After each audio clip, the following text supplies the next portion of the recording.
பரிசுத்தமும் நீதியும் நிறைந்த இயேசுவே, உமது பாதங்களுக்கு கீழாய் வருகிறேன். தொடர்ந்து உம்முடைய மகிமை கண்டே ஸ்தோத்தரித்து துதித்து உம்மை உயர்த்தி என்னை தாழ்த்துகிறேன். வசனங்கள் மூலமாய் பரிசுத்த ஆவியால் இடைபடும்படியாக இயேசுவின் நாமத்தில் வேண்டுகிறேன். ஜெபம் கேளும் ஜீவனுள்ள நல்ல பிதாவே, ஸ்தோத்திரம். இந்த நாளிலும் தேவன் கொடுக்கப்பட்ட இந்த ஆசீர்வாதமான இந்த மன மகிழ்ச்சியான இந்த ஓய்வின் நாளிலே கர்த்தருடைய கிருபை நம்மளை தாங்கும், கர்த்தருடைய கிருபை நம்மளை வழிநடத்தும். அவரே நமக்கு நீதி செய்கிற நியாயாதிபதி, நமக்கு வல்லமையுள்ள தேவனும் வாக்கு மாறாதவரும் என்றென்றும் ஜீவித்து அரசாளுகிற ஜீவனுள்ள கடவுளை மகிமைப்படுத்துகிறோம்.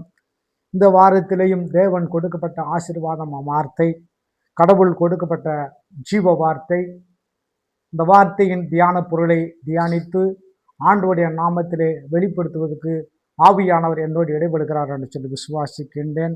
இந்த நாளிலேயும் திருமறையில் கூறப்பட்டிருக்கின்ற வேத வசனத்தின் வார்த்தை, அது ஏசாயா தீர்க்கதரிசியினுடைய புஸ்தகம் 62வது அதிகாரம் வசனம் 3 இவ்விதமாக கூறப்பட்டிருக்கின்றது. நீ கர்த்தருடைய கையில் அலங்காரமான கிரீடமும் உன் தேவனுடைய கரத்தில் ராஜமுடியுமாயிருப்பாய். நீ கர்த்தருடைய கையில் அலங்காரமான கிரீடமும் உன் தேவனுடைய கரத்தில் ராஜமுடியுமாயிருப்பாய். ஆண்டவருடைய ஆசீர்வாத வார்த்தைகள் 2 விதமாக பிரிக்கப்பட்டிருக்கிறது. கர்த்தருடைய கைகளிலே நாம் அலங்காரமான கிரீடமாய் இருக்கவும், தேவனுடைய கரத்திலே ராஜமுடியுமாய் இருப்பாய் என்று சொல்லி வேதம் குறிப்பிடுகின்றது. இந்த அலங்காரமான 2 வார்த்தைகளை குறித்து பார்க்கின்ற போது ஆண்டவர் திருச்சபை மக்களையும் உலக இரட்சகராகிய கிறிஸ்து உலக மக்களையும் ஆசீர்வதிக்கக்கூடிய வார்த்தையாக இருக்கின்றது. இந்த ஆசீர்வாத வார்த்தைகள் மூலமாய் ஆண்டவராகிய இயேசு கிறிஸ்து வெளிப்படுகின்ற காலங்களிலே அவர் தியானித்து வெளிப்படுத்தின வார்த்தைகளே 2 வார்த்தைகள் விதமாக கூறப்பட்டு இருக்கின்றது. அங்கே ஒவ்வொரு காலங்களிலேயும் நேரங்களிலும் கிறிஸ்துவாகிய இரட்சகரோடு இருக்கின்ற அப்போஸ்தலர்கள் ஆண்டவரிடத்திலே ஒவ்வொரு விதமான கேள்விகளை கேட்கின்றார்கள்.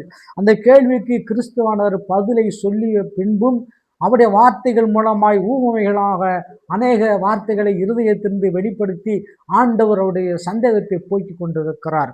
அவ்விதமாக இருக்கின்ற போது கிறிஸ்துவை குறித்து பேசுகின்ற போது ஆண்டவராகிய இரட்சகர் ஒரு வார்த்தையை அப்போஸ்தலருக்கு வெளிப்படுத்துகின்றார்.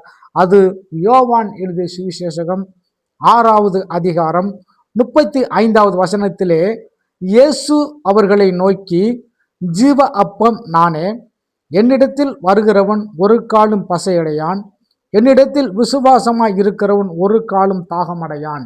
இயேசுவை நோக்கி எந்தெந்த குடும்பங்கள் எந்தெந்த பிள்ளைகள் தேடி செல்கின்றார்களோ, ஆண்டவரை ஆராதிக்கின்றார்களோ, ஆண்டவருடைய பாதங்களிலே முடக்கி தேவனிடத்திலிருந்து வானத்தையும் பூமியும் படைத்தவரே, நீர் எங்களுக்கு சதா காலம் எங்களோடு இருக்கிறீர் என்று சொல்லி நாங்கள் விசுவாசத்தோடு உம்மிடத்தை நாங்கள் கேட்கின்றோம். இயேசுவே, அந்த ஆசீர்வாதங்கள் எங்கள் குடும்பங்களுக்கு தாரும் என்று சொல்லி தேவ பாதத்திலே பணிந்து கேட்கின்ற ஒவ்வொருவரையும் தேவன் ஆசீர்வதித்து, அவர் என்னிடத்தில் வருகிறவன் ஒரு காலம் பசியடையான், என்னிடத்தில் விசுவாசமாய் இருக்கிறவன் ஒரு காலம் தாகமடையான் என்று வேதம் சொல்லுகிறது. பசியை குறித்தும் தாகத்தை குறித்தும் ஆண்டவராய் கிறிஸ்து அந்த வார்த்தையை தன்னுடைய சீடர்களுக்கு போதிக்கின்றார். விதமான வார்த்தைகளை அவர்கள் கேட்டும் ஆண்டவரை மீண்டும் அவருடைய வார்த்தைகளுக்கு கீழ்ப்படியாமல் மீண்டும் மீண்டும் ஒவ்வொரு இடத்திலும் தேவன் செய்த அற்புதங்களையும் அதிசயங்களையும் நினைத்து கொண்டு இருந்தும் ஆண்டவரிடத்தில் அதிகமாய் கேட்க ஆரம்பிக்கிறார்கள். அவ்விதமாக கேட்கின்ற ஒவ்வொரு காலகட்டத்திலும் அவர் ஒவ்வொரு கிராமங்களிலே கால்நடையாய் சென்று அவர் போதிக்கின்ற போதனைகளிலே அவருடைய வல்லமைகள் மகிமைகளையும் கண்டும் தேவனை அவர்கள் சோதித்து பார்க்கிறார்கள் என்று தான் நினைக்க வேண்டும்.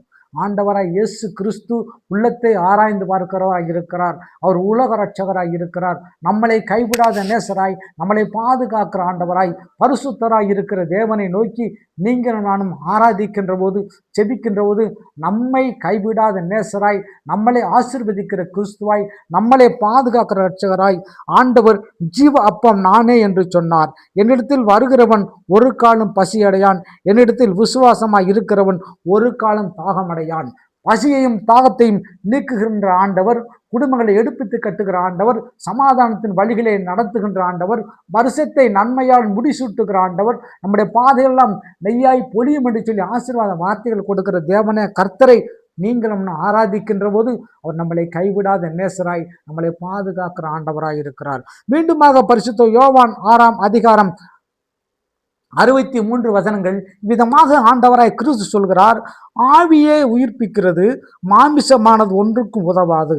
ஆவியே உயிர்ப்பிக்கிறது, மாமிசமானது ஒன்றுக்கு உதவாது. நான் உங்களுக்கு சொல்லுகிற வசனங்கள் ஆவியாயும் ஜீவனாயும் இருக்கின்றது. ஆண்டவருடைய வசனம் நமக்கு சொல்கின்ற வார்த்தைகள் ஆவியாயும் ஜீவனாயும் இருக்கின்றது. இங்கே பார்க்கின்ற போது ஆவியும் ஜீவனையும் கொடுக்கின்ற ஆண்டவர் நம்மளை ஆரம்ப காலத்திலே கர்த்தர் மண்ணினாலே எடுத்து ஒரு மனித உருவத்தை உருவாக்கி அதை ஆண்டவராகிய ஜீவனை ஊதி ஜீவ ஆத்மாவாய் உருவாக்கி அவனை மனிதன் என்று பெயரிட்டவர். ஆகவே தான் ஆண்டவர் இங்கே வார்த்தை மூலமாக சொல்கின்றார், நான் உங்களுக்கு சொல்கின்ற வசனங்கள் ஆவியாயும் ஜீவனாயும் இருக்கின்றது.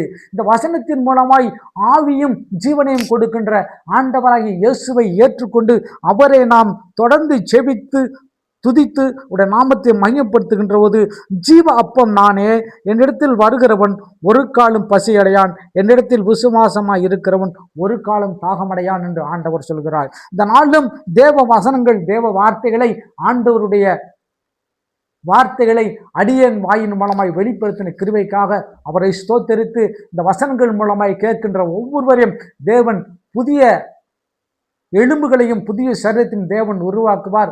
சரீரத்தில் மாற்றமல்ல, புதிய ஒரு குடும்பங்களை உருவாக்குவார். குடும்பத்திற்கு தேவையை கர்த்தர் சந்திக்க உதவி செய்வார்.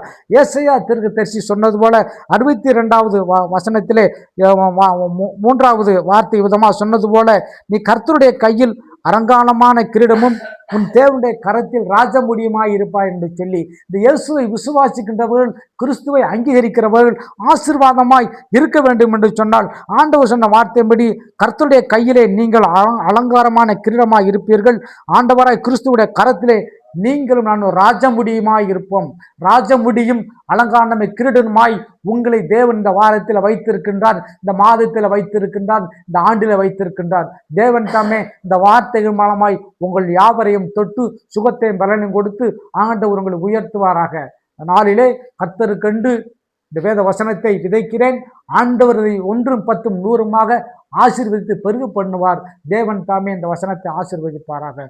ஆமேன்.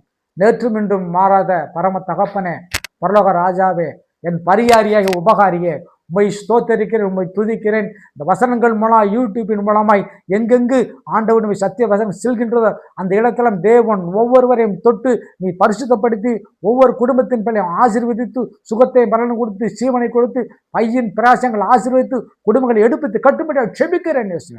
இந்த மாறாத கிருபையும் கரமும் ஒவ்வொரு குடும்பத்தின் பிள்ளைகளோடு தங்கி தாற்பரிக்கும்படியாக அமைதியான பரிசுத்தமான ஓய்வு நாள் மாலை தியானத்திலே இயேசு நாமத்தில் செபிக்கிறேன். ஜெபம் கேளும் ஜீவனுள்ள நல்ல பிதாவே, ஆமென். என் ஆத்துமாவே கர்த்தரை ஸ்தோத்தரி, என் முழு உள்ளமைய பரிசுத்த நாமத்தை ஸ்தோத்தரி. என் ஆத்துமாவே கர்த்தரை ஸ்தோத்தரி, கர்த்தர் செய்த சகல உபகாரங்களை மறவாதேயும். ஆமென்.